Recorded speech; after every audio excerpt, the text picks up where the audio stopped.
You ought to know, by the way, as an aside, cheapskate behavior is poverty consciousness based. It's not prosperity consciousness based. You schmucks that are carrying around the little chart to figure out precisely 14.8% tip on the restaurant check, you know, and are worrying about redeeming a coupon, it ain't helping.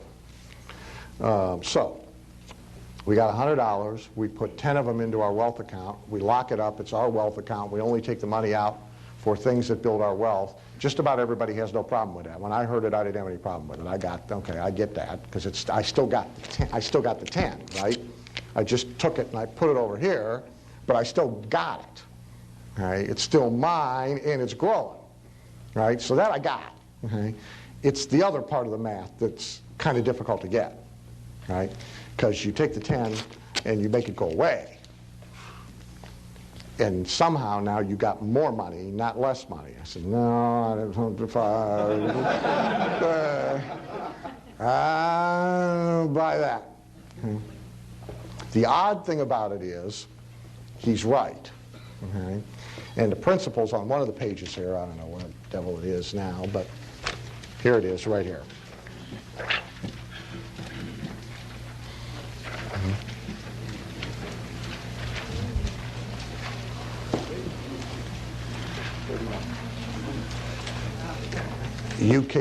It multiplies by disappearing. It's the damnedest thing I've ever seen.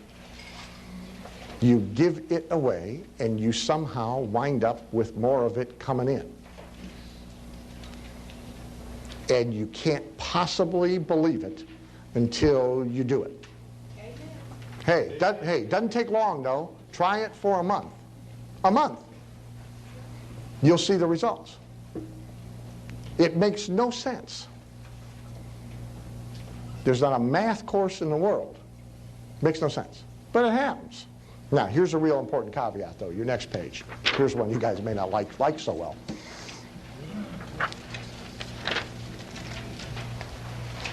Do this for the right reason.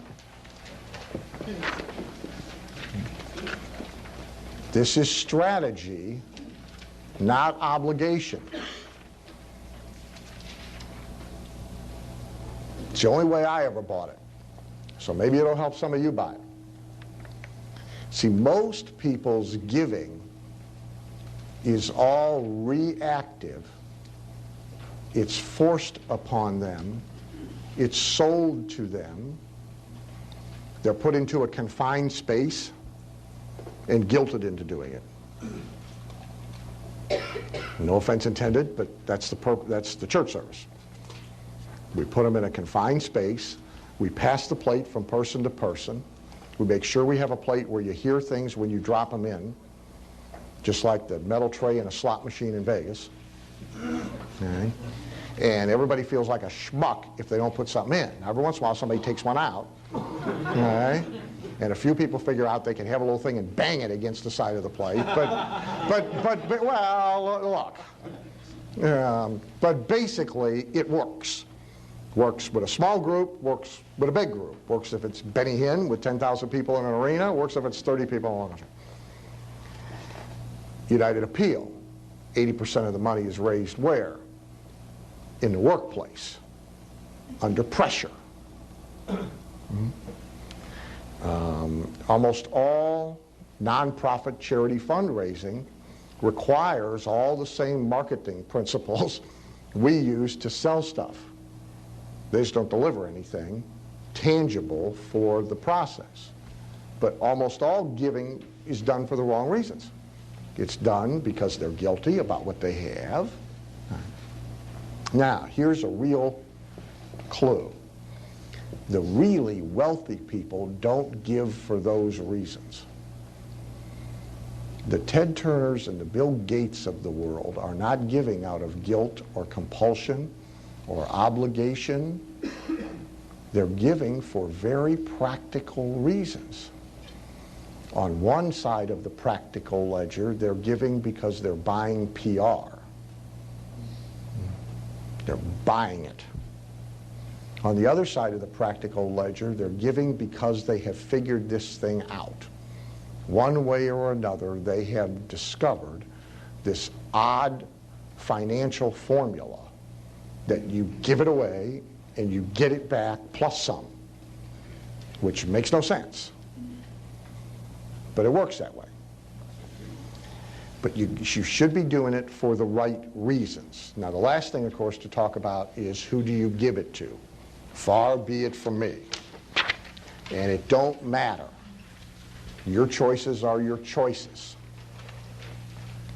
I will, however, because there's curiosity about me, I will tell you some things.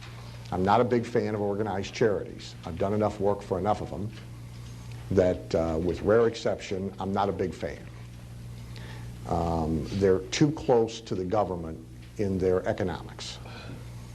Right? Get in 100, 70% for us, 20% to raise more money, 10% to actually do something for somebody.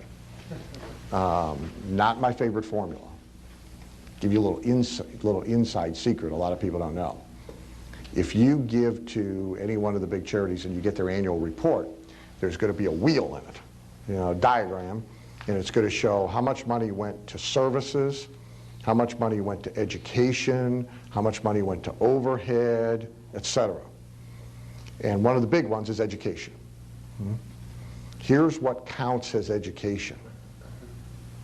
They need, in 4 pages of anything, they need a paragraph of educational information or navigation to a place you can get educational information to count the entire expense of all of that as education.